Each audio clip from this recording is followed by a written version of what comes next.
You can't do this, you can't do that. So just what can you do? After a personal change, I, Leo, found myself being tossed around by an abusive boss.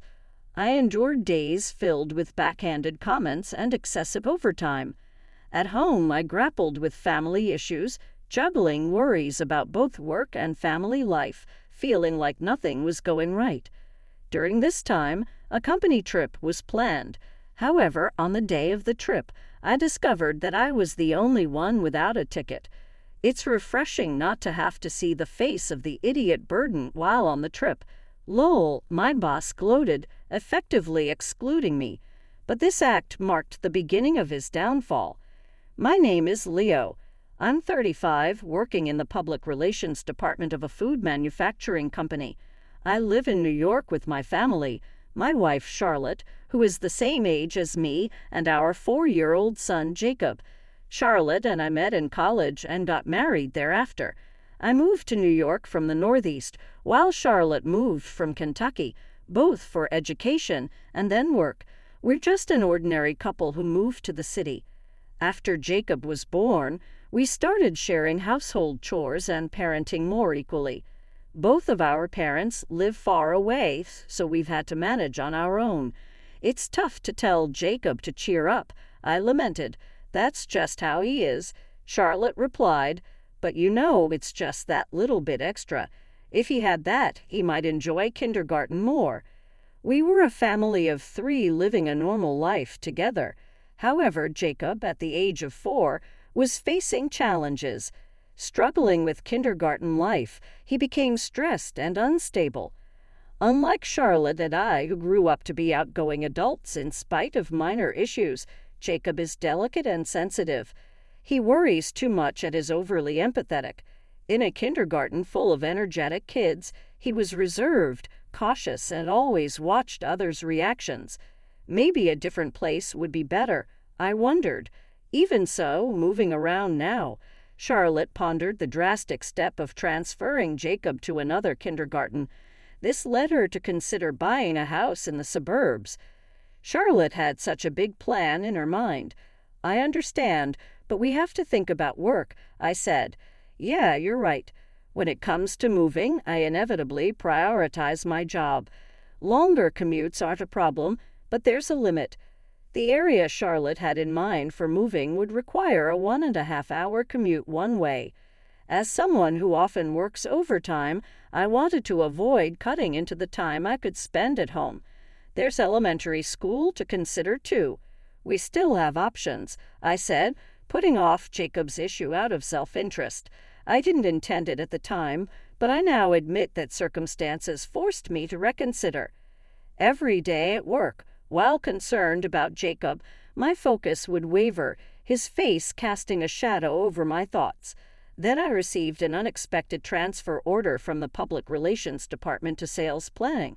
A vacancy in sales planning opened because someone retired due to health reasons, so I was the replacement. You'll be fine. You've honed your communication skills in PR, and you can act independently. My boss was confident about my transfer and gave me a pep talk, but internally I was apprehensive about entering the unfamiliar field of sales. In sales, you have to chase numbers and compete with others. I, who excelled in creating and disseminating information in PR, couldn't quite grasp how to succeed in sales. I appreciate your support, I said. Well, I'm counting on you anyway. You've got work to do. When I greeted my manager Olson in the sales planning department, I got a lukewarm response. That was my first day in the new department. With minimal guidance, I was fully thrown into sales planning. Leo, can't you even make a proper daily report? A daily report? Oh, I'm sorry. This is the first I've heard about it.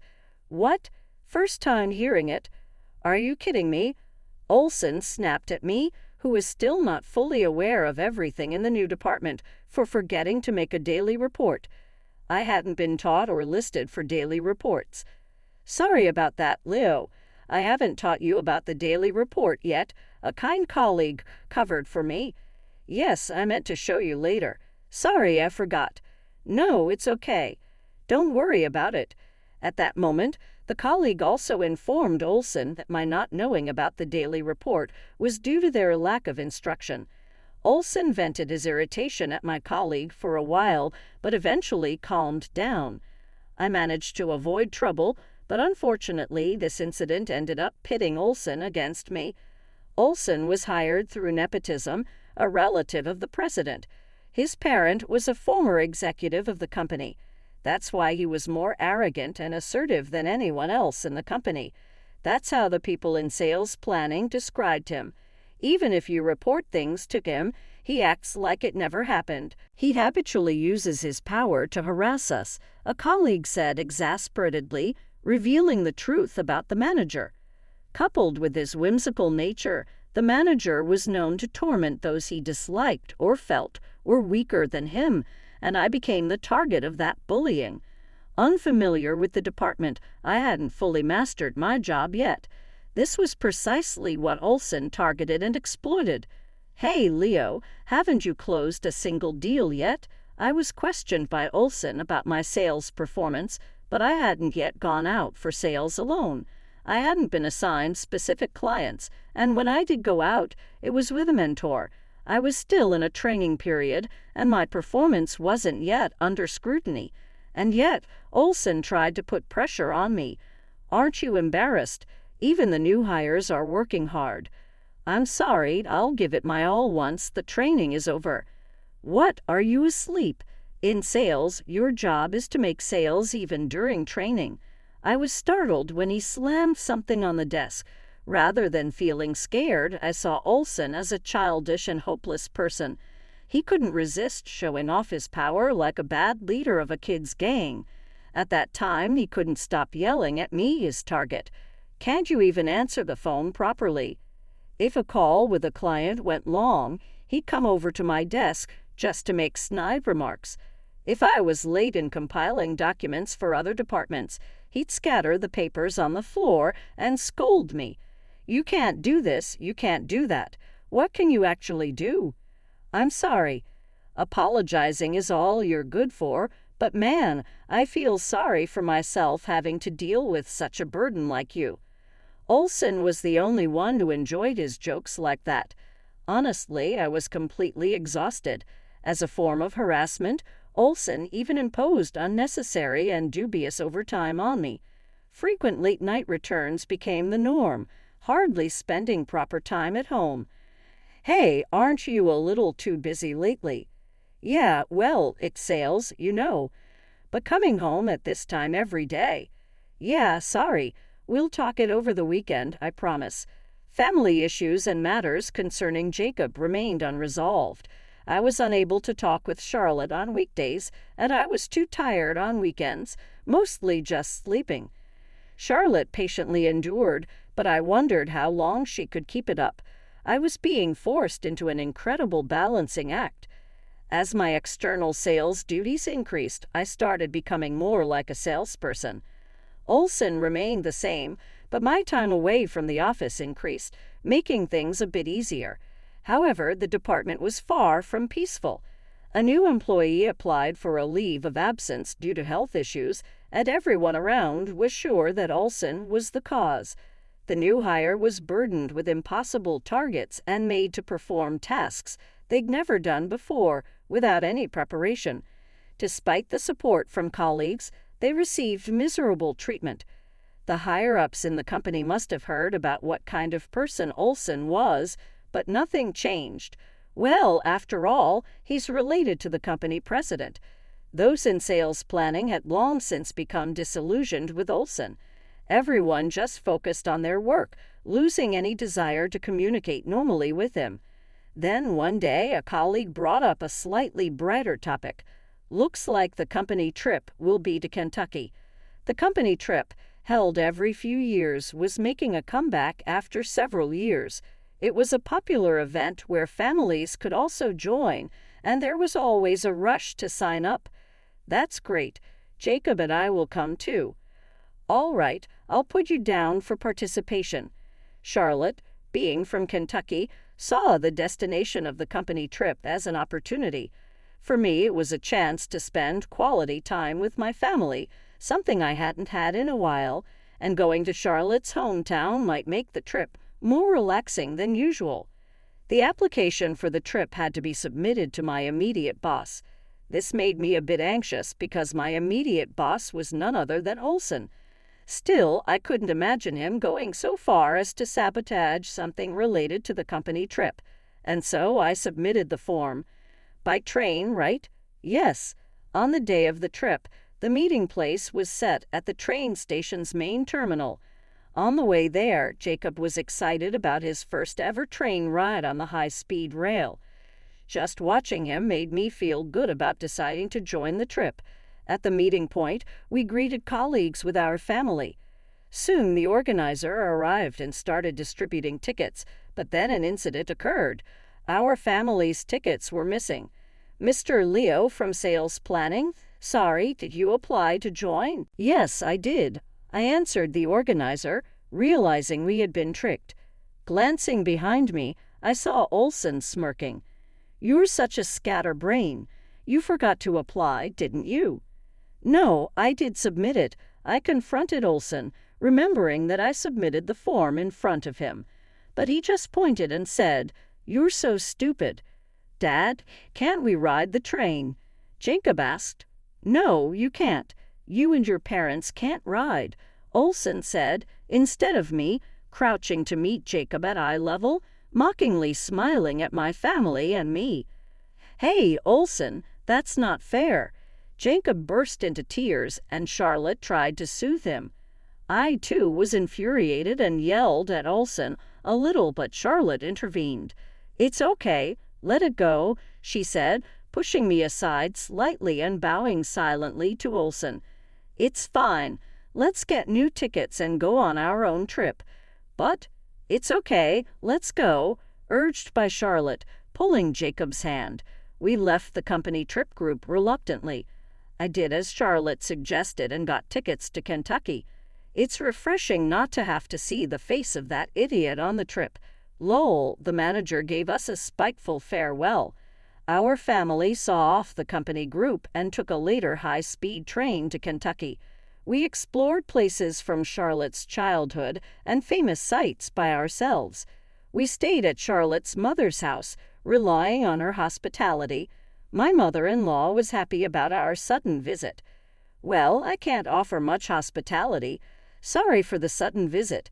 Just make yourselves at home," she said.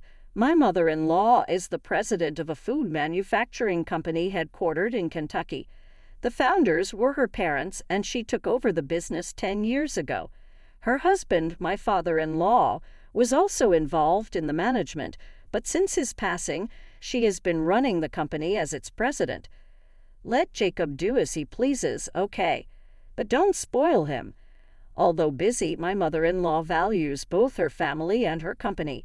She pursues employee welfare and work comfort, also engaging in volunteer activities.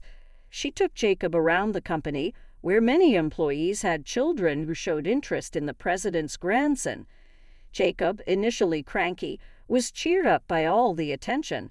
It was a good decision to switch to a family trip, as suggested by Charlotte. If we had gone back home, the atmosphere would have been awful. Charlotte also seemed relieved to see Jacob's improved mood.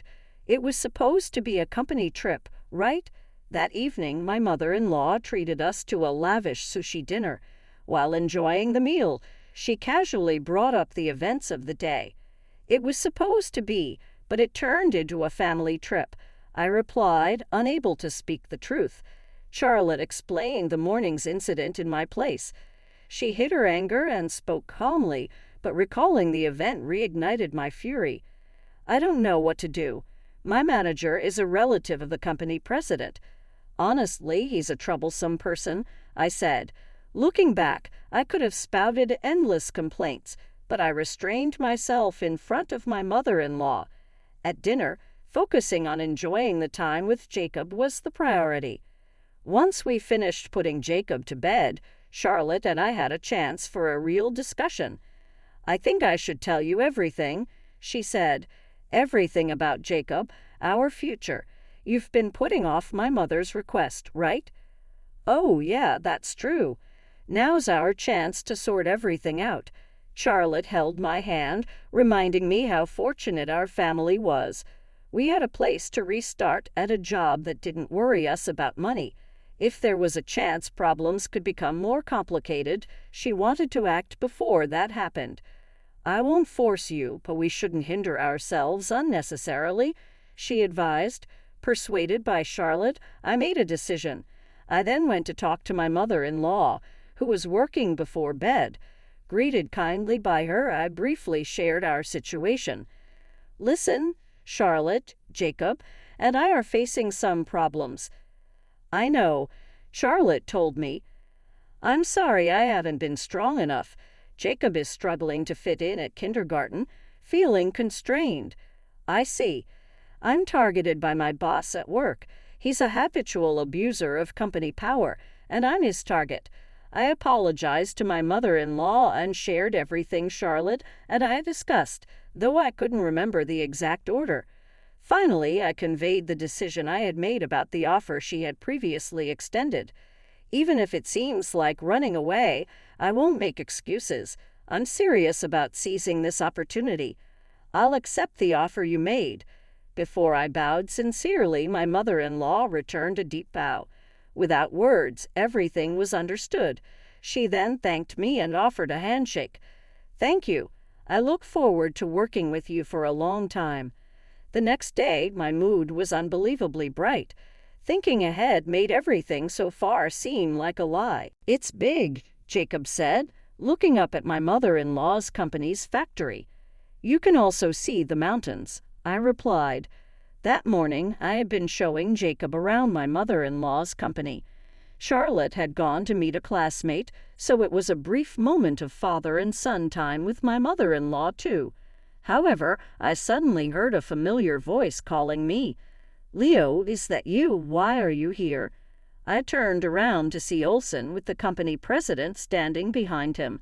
My mother-in-law had stepped away for a moment, being called by an employee. "Good morning," I quickly greeted them both.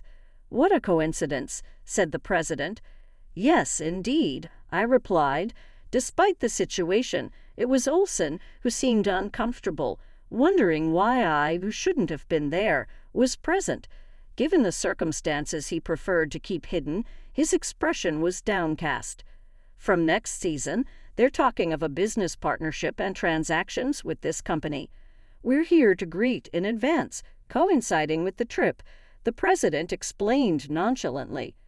"Oh, sorry about that." My mother-in-law hurried back to join the conversation. After brief introductions and exchanging business cards, my mother-in-law smiled. "Olsen, in New York, my son-in-law has been under your care, I hear. I've heard you've been guiding him very strictly." "Yes, your son-in-law?" "Yes, this Leo here, he's my daughter's husband." "I didn't know that." "Well, it's not that big of a deal." My mother-in-law, with her kind smile, subtly revealed some inconvenient truths to Olsen.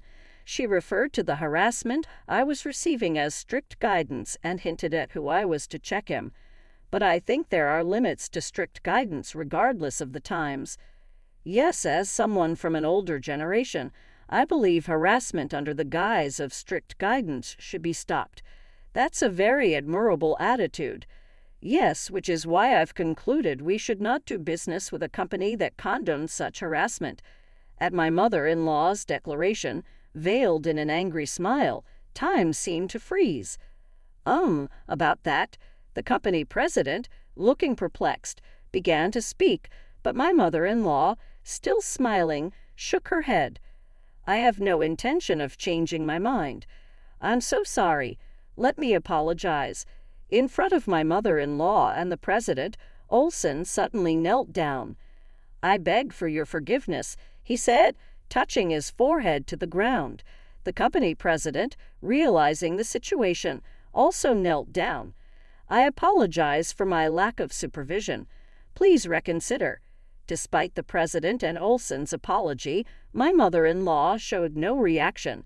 This stubbornness, or rather this strength, was part of her charm as a company president. Eventually, Olsen turned his kneeling posture towards me, grabbing the hem of my pants, urging me to help persuade my mother-in-law.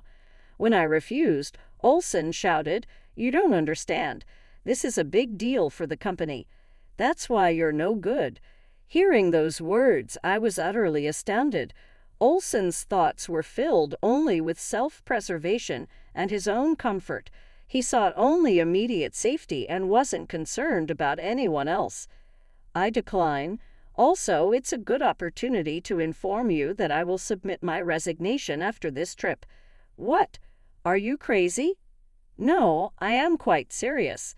Crouching down, I explained to Olson what was about to happen. Last night, I had agreed to take over my mother-in-law's company in the future. The previous request from my mother-in-law was exactly that, and I had finally made my decision. Once my resignation is complete, I will join this company. From then on, I'll work tirelessly for the future. That's impossible. Will you deny it? That's fine. When the time comes, I'll confront you head-on. The company president was the first to react to my determination. Silently, he deepened his bow, increasing the pressure on Olson. Following suit, Olson remained motionless. "I'm sorry, but could you please leave? This is not a place for such unsightly displays." My mother-in-law ended the encounter with her best smile. With Olson still trying to argue and the company president disheartened, my mother-in-law saw them off to their car. "That's refreshing," she said, watching the car drive away. My mother-in-law turned to me with a relieved expression. After the trip ended, I submitted my resignation. I quickly resigned and left New York, packing up my belongings. 3 months after the trip, I had settled in Kentucky with Charlotte and Jacob. I had successfully joined my mother-in-law's company and was now juggling sales, public relations, and learning the ropes. Jacob seemed overwhelmed by the kids in Kentucky, but was enjoying it more than in New York. He was now getting used to his new kindergarten, mingling with local kids. He's a bit cautious, but it seems he's made friends and is fitting in. I heard about what happened to Olson through the grapevine. He had incurred the company president's wrath, being demoted and ended up as a regular employee. His previous harassment cover-ups were no longer viable, pushing him into a corner with more testimonies against him. He lost his place and eventually resigned. In contrast, I was blessed with good people and had the best fresh start. Aiming to be a company president worthy of my mother-in-law's name, I am committed to working